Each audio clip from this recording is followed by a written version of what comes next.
Selamat pagi pemirsa, apa kabar Anda hari ini? Bersama saya Puji Lestari, inilah kabar Indonesia.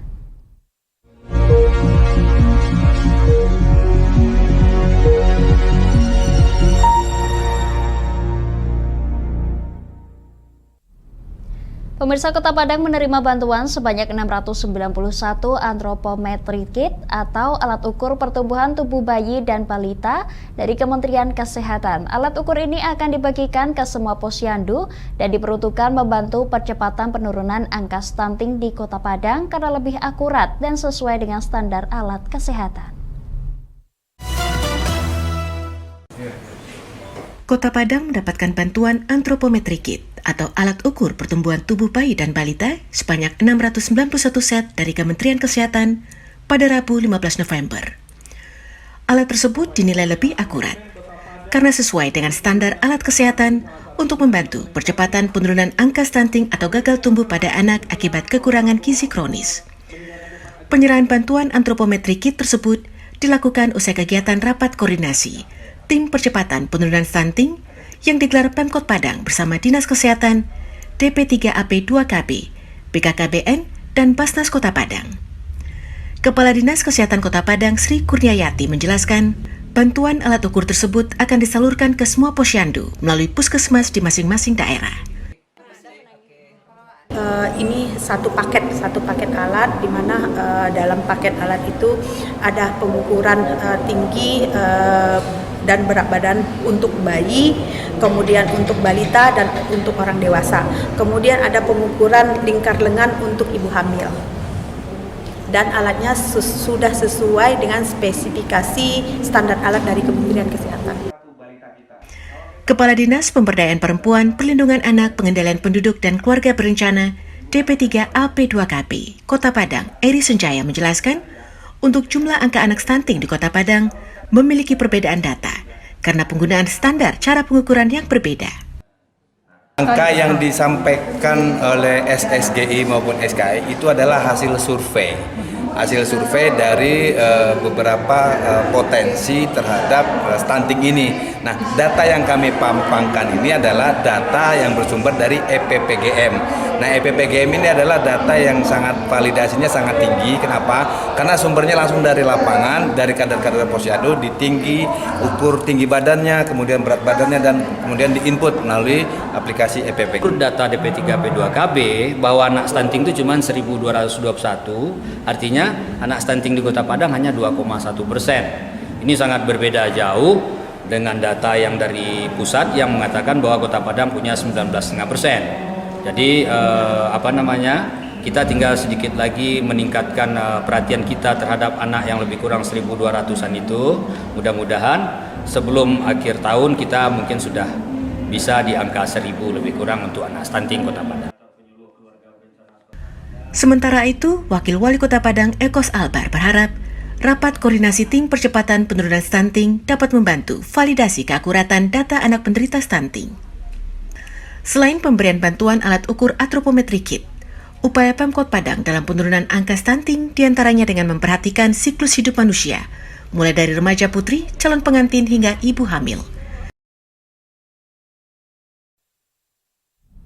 Pemirsa, Komisi Pemilihan Umum atau KPU menandatangani Memorandum of Understanding atau MOU atau Nota Kesepahaman dengan TikTok di kantor KPU Jakarta. Kerjasama ini dimaksudkan untuk memperkuat sosialisasi partisipasi masyarakat dalam pemilu dan pilkada 2024 dan memperkuat partisipasi pemilih muda.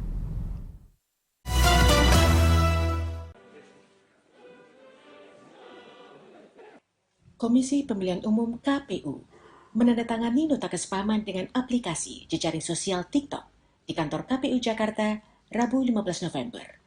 Ketua KPU Hashim Asyari usai penandatanganan MOU mengatakan kerjasama ini dibuat dalam rangka memperkuat sosialisasi partisipasi masyarakat untuk pemilu dan pilkada 2024 serta memperkuat partisipasi pemilih muda. Sebab menurut Hashim, lebih dari 50% pemilih di Indonesia adalah pemilih muda. Oleh karena itu, Hashim menyebut pemilihan platform media sosial menjadi sesuatu yang penting untuk menyampaikan pesan-pesan kepemiluan ke publik.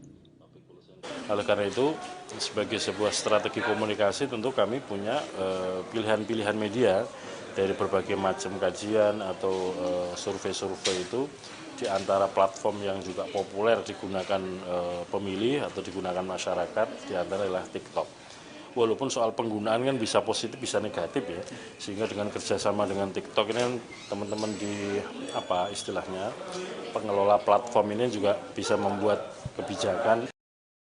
Public Policy and Government Relations of TikTok Indonesia and Timor Leste, Faris Mufid mengatakan pihaknya telah berkoordinasi dengan tim teknik di KPU mengenai penyebaran informasi kepemiluan.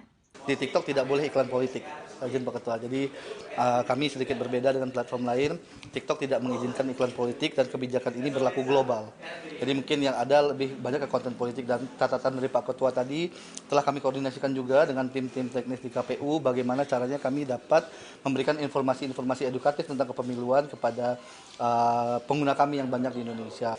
Hashim Asyari berharap TikTok menyiapkan berbagai macam kebijakan strategi di lingkup internal untuk menangkal berita palsu, disinformasi, hoaks, fitnah, dan sebagainya, sehingga TikTok juga bisa menjadi clearinghouse bagi masyarakat menjelang pemilu.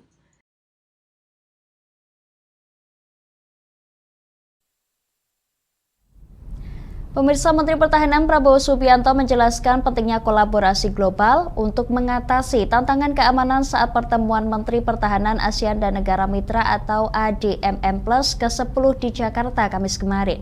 Selain anggota Perhimpunan Bangsa-Bangsa Asia Tenggara, ADMM Plus juga diikuti perwakilan negara mitra yakni Amerika, kemudian Australia, China, India, Jepang, Korea Selatan, Rusia, dan Selandia Baru.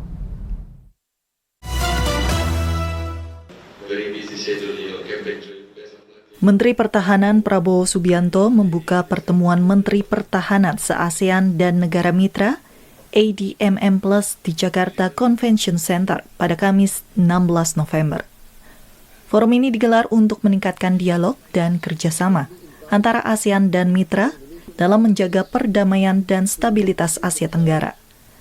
Beberapa negara mitra yang hadir yaitu perwakilan otoritas pertahanan dari Amerika Serikat, Australia, China, India, Jepang, Korea Selatan, Rusia, dan Selandia Baru.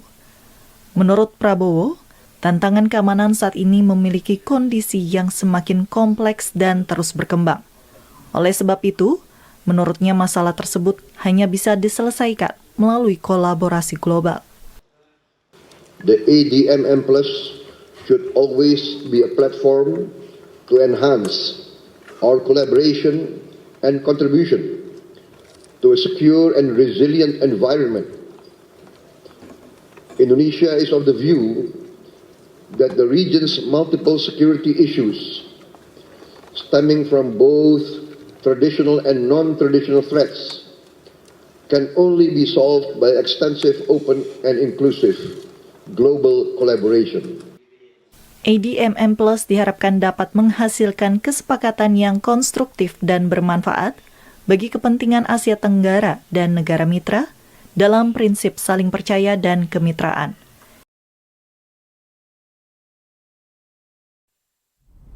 Pemirsa, kami akan kembali setelah jeda pariwara berikut ini. Tetap bersama kami di Kabar Indonesia.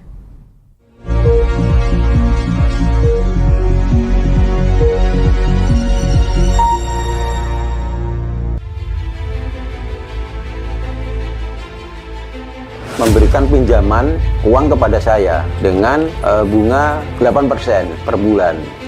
Membedah opini narasumber, menggali lebih dalam untuk mendapatkan perspektif baru yang lebih faktual. Masalahnya, nota perbaikan kapal itu semua ada di saya. Kenapa Tomo bisa menunjukkan? Demi mendapatkan informasi yang solutif dan terpercaya.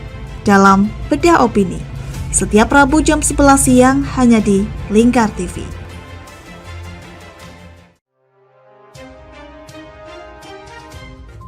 Inilah ketiga anggota komplotan pencuri spesialis pecah kaca mobil setelah melakukan penggelapan 20 sepeda motor dan 2 unit mobil dengan modus lethal. Merangkum semua peristiwa sebagai berita yang penuh fakta. Bersama Puji Lestari, saksikan Jateng hari ini setiap Senin hingga Sabtu jam 4 sore hanya di Lingkar TV. Bersama saya Galus Kargnanti dalam Sapa Jateng Lingkar TV.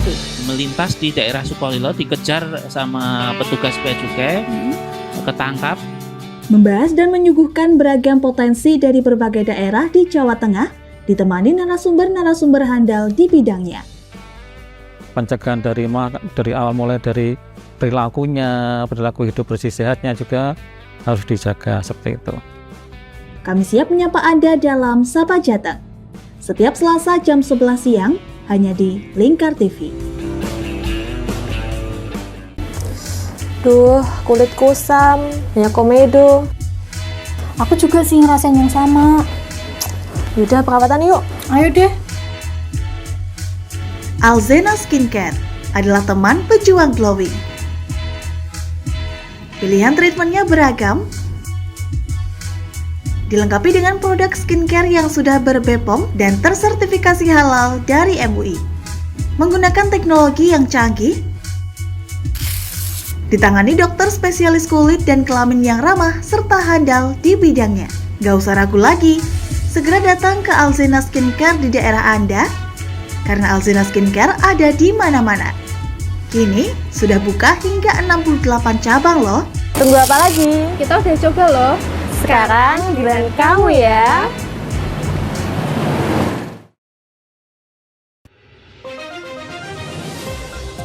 Modus kedua pelaku ini berpura-pura kehabisan bahan bakar kendaraan. Setelah pelaku dibantu, mereka kemudian melakukan kekerasan dan mengambil paksa sepeda motor korban. Saat tiba di lapangan terbang Okbab, rombongan langsung dihadang 5 orang yang mengaku sebagai anggota KKB. Yakni melakukan bujuk rayu kepada korban yang merupakan santriwati pada momen kegiatan belajar mengajar khusus.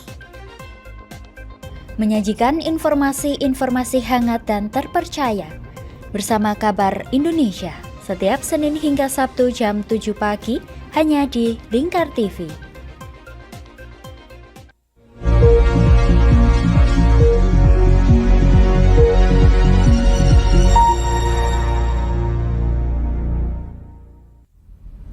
Anda masih menyaksikan Kabar Indonesia pemirsa. KONI Kota Malang menggelar kejuaraan wushu tingkat Provinsi Jawa Timur dan Wushu Malang Open Turnamen di Gor Ken Arok pada 15 hingga 19 November 2023. Kejuaraan yang diikuti oleh 1024 atlet muda dari 21 kabupaten kota di Jatim ini bertujuan untuk menjaring atlet muda berbakat.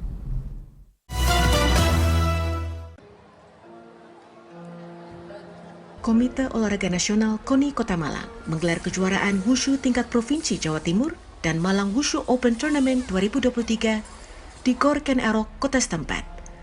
Kejuaraan yang dilaksanakan pada 15 hingga 19 November ini diikuti oleh 1024 atlet muda mulai usia 6 hingga 23 tahun. Para peserta berasal dari 21 kabupaten kota di Jawa Timur, seperti Kota dan Kabupaten Malang, Kota Batu dan Surabaya, serta Kabupaten Nganjuk dan Bondowoso. Usai membuka kejuaraan, Ketua Umum KONI Jawa Timur Muhammad Nabil mengatakan bahwa lomba ini bertujuan menjaring atlet muda berbakat. Mereka akan mengikuti pemusatan latihan di bawah pemantauan KONI Jawa Timur, sehingga diharapkan Jawa Timur dapat mendulang prestasi yang lebih banyak lagi di kompetisi level nasional hingga internasional. Selama ini, kata Nabil, atlet wushu dari Jawa Timur banyak mengukir prestasi membanggakan. Membangun satu konfidensi atlet, kemudian juga adaptasi dari seringnya bertanding ini kan semakin menciptakan satu kesempurnaan. Nah, ini sebuah forum yang menurut saya sangat luar biasa, saya mengapresiasi sekali untuk embrio dan jenjang karir atlet-atlet wushu yang ada di Jawa Timur. Kejuaraan ini pun diapresiasi oleh Kepala Dinas Kepemudaan, Olahraga dan Pariwisata Kota Malang, Pai Haki. Menurutnya, Malang Wushu Open Tournament sekaligus sebagai persiapan Pekan Olahraga Provinsi Porprov Jawa Timur 2025. Kota Malang akan menjadi tuan rumah perhelatan tersebut, sehingga ditargetkan para atlet wushu setempat dapat meraih prestasi yang membanggakan. Jadi usia-usia dini memang ini bagus sekali untuk pembinaan. Banyak sekali kita jumpai usia-usia dini yang memang nanti jangka panjangnya bisa untuk pembibitan yang bisa diandalkan di event-event selanjutnya. Karena wushu ini sekarang sudah menjadi cabur unggulan Kota Malang. Adapun kejuaraan tingkat Jawa Timur, pada kategori Taulu diikuti 442 atlet, tradisional 168 atlet, dan sanda 164 atlet. Sedangkan Malang Wushu Open Tournament Untuk kategori Taulo diikuti 132 atlet dan tradisional 118 atlet.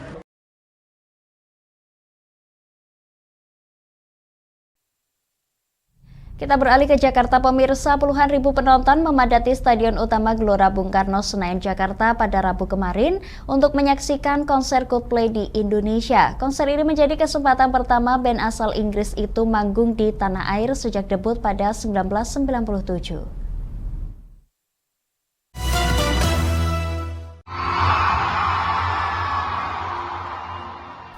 Stadion Utama Gelora Bung Karno, Senayan pada Rabu malam dipenuhi lautan manusia yang berbahagia menyambut band kenamaan asal Inggris Coldplay. Chris Martin dan kawan-kawan memulai konser mereka tepat pukul 9 malam waktu Indonesia Barat dengan melantunkan lagu Higher Power. Ada momen menarik pada konser perdana Coldplay di Indonesia ini. Sang vokalis Chris Martin menyapa penonton dengan bahasa Indonesia dilanjutkan dengan pantun "Boleh dong pinjam 100". Selamat malam dan selamat datang. Kami senang sekali bisa hadir di Jakarta.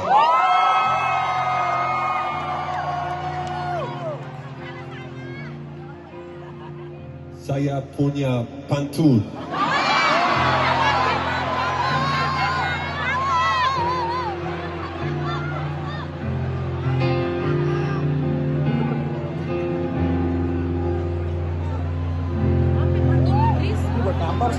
Hari Selasa, ujian fisika. Hari Selasa, ujian fisika. Dia belajar, dia lulus.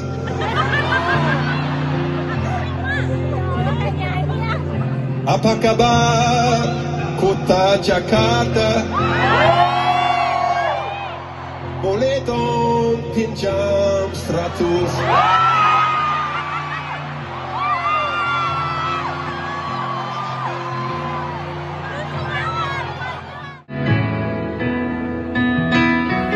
Tak hanya momen pantun pinjam 100, aksi menarik lain yang tercipta di konser bertajuk Music of the Spheres World Tour adalah saat Chris mengajak dua penonton naik ke atas panggung, menyanyikan Everglow yang diiringi piano. Band yang beranggotakan 4 orang yakni Chris Martin sebagai vokalis, Johnny Buckland pemain gitar, Guy Berryman sang pemain bass, serta Will Champion penabuh drum tampil energik membawakan 22 lagu. Seperti Viva La Vida, Adventure of a Lifetime, dan tak ketinggalan lagu yang paling dinanti penggemar Coldplay, Fix You.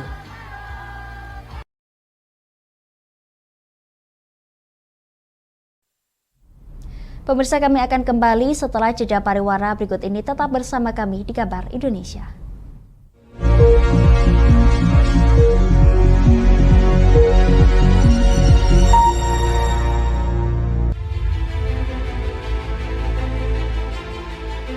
Memberikan pinjaman uang kepada saya dengan bunga 8% per bulan. Membedah opini narasumber, menggali lebih dalam untuk mendapatkan perspektif baru yang lebih faktual. Masalahnya, nota perbaikan kapal itu semua ada di saya. Kenapa Tomo bisa menunjukkan? Demi mendapatkan informasi yang solutif dan terpercaya dalam Bedah Opini. Setiap Rabu jam 11 siang hanya di Lingkar TV.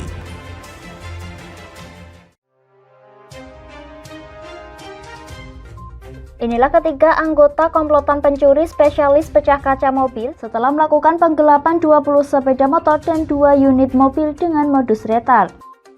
Merangkum semua peristiwa sebagai berita yang penuh fakta. Bersama Puji Lestari, saksikan Jateng hari ini setiap Senin hingga Sabtu jam 4 sore hanya di Lingkar TV.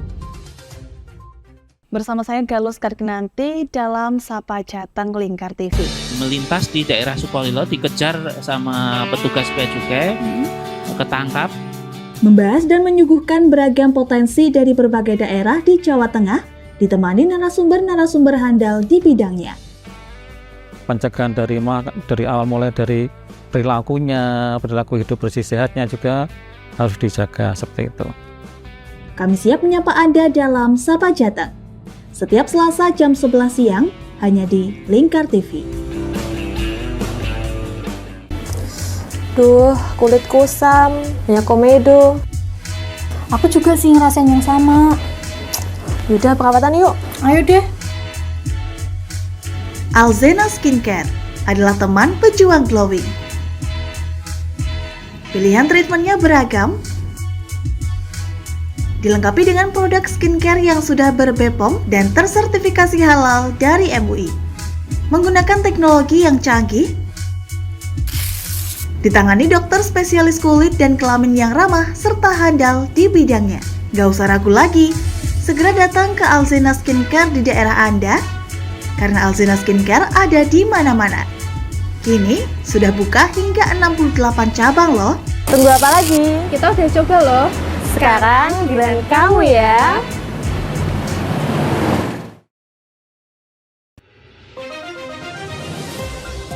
Modus kedua pelaku ini berpura-pura kehabisan bahan bakar kendaraan. Setelah pelaku dibantu, mereka kemudian melakukan kekerasan dan mengambil paksa sepeda motor korban. Saat tiba di lapangan terbang Okbab, rombongan langsung dihadang 5 orang yang mengaku sebagai anggota KKB. Yakni melakukan bujuk rayu kepada korban yang merupakan santriwati pada momen kegiatan belajar mengajar khusus. Menyajikan informasi-informasi hangat dan terpercaya bersama Kabar Indonesia setiap Senin hingga Sabtu jam 7 pagi hanya di Lingkar TV.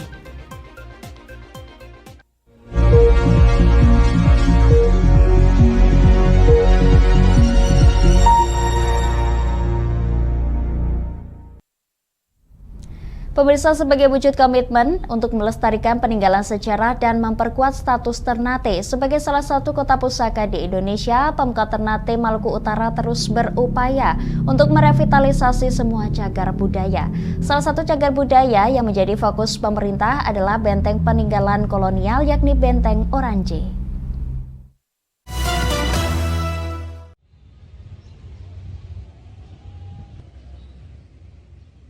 Pemerintah Kota Ternate Provinsi Maluku Utara berupaya merevitalisasi semua cagar budaya sebagai wujud komitmen untuk melestarikan peninggalan sejarah sekaligus memperkuat status Ternate sebagai kota pusaka cagar budaya di Indonesia. Kota Ternate berhasil menjadi salah satu dari 6 kota di Indonesia yang melakukan pelestarian kota pusaka dan mendapatkan penghargaan serta menerima 5 miliar rupiah dari Kementerian PUPR. Dana apresiasi tersebut bertujuan untuk memberikan semangat pemanfaatan dan pelestarian cagar budaya.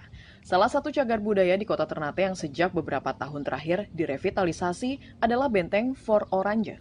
Menurut Wali Kota Ternate M. Tauhid Soleman pada Rabu 15 November, keberadaan Benteng Fort Orange juga dapat mendorong pertumbuhan ekonomi di daerah ini karena benteng tersebut menjadi salah satu destinasi wisata yang setiap saat dikunjungi oleh wisatawan, baik domestik maupun mancanegara. Gambaran seperti inilah terkait dengan pengelolaan Benteng Fort Orange sebagai pusaka nasional atau pusaka daerah. Itulah yang memberikan penilaian positif dari Kementerian PU bahwa pusaka tersebut betul-betul dapat dimanfaatkan sebagai bagian dari upaya menghidupkan komunitas. Karena komunitas ini adalah bagian dalam rangka mendukung civil society yang ada di Kota Ternate. Pihaknya juga menambahkan, selain peran pemerintah, masyarakat juga diminta untuk bersama-sama menjaga dan memelihara benteng kolonial itu dengan baik. Pemirsa, warga di Desa Wisata Serangan, Kota Denpasar, Bali mengubah limbah kerang menjadi kerajinan beragam bentuk unik dan bernilai ekonomi tinggi. Limbah tersebut disulap menjadi kerajinan berbentuk cap lampu, tempat sabun, hingga beragam aksesoris hiasan rumah.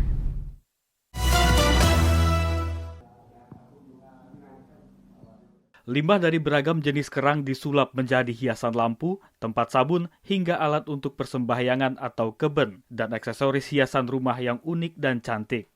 Di tangan Imade Kananjaya, warga asal desa Serangan, Denpasar, Bali, limbah kerang hasil bisnis kuliner, tangkapan nelayan hingga berburu langsung di laut ia lakukan sejak 2007. Hasil karyanya ini banyak diminati pasar lokal hingga internasional. Kami bergerak di kerang ini, dari kerajinan limbah kerang ini mulai tahun 2007. kemarin sejak bom, nah kami itu sempat vakum di pariwisata, nah kami kerja di nyaman laut begitulah. Setelah kami tahu di laut itu ada banyak limbah kerang di pulau kami, nah kami bekerja di sini membuat sesuatu barang dari limbah kerang ini dalam bentuk ya kap lampu, tempat sabun dan segalanya. Kerajinan tangan yang ia buat dijual mulai dari harga Rp10.000 hingga Rp500.000 tergantung kerumitan ataupun bentuk yang diinginkan pemesan. Pemilik usaha Ayu and Bagus Collection ini bahkan mengaku omset yang dihasilkan dapat mencapai Rp15 juta per bulannya. Adanya wisata pariwisata ini akan mendongkrak bagi pengrajin kita di sini. Dengan ada kunjungan dari pariwisata itu, mereka pastinya nantinya akan mencari oleh-oleh. Nah tentunya kalau kita sekarang udah mulai membuat oleh-oleh khas Serangan, nah nantinya kita akan kecipratan ini rezeki dari sana. Sempat terpuruk pada masa pandemi, kini usaha kerajinan miliknya mulai kembali mendapatkan pesanan. Siapa sangka kerajinan karyanya diminati pasar Asia, Australia maupun Eropa.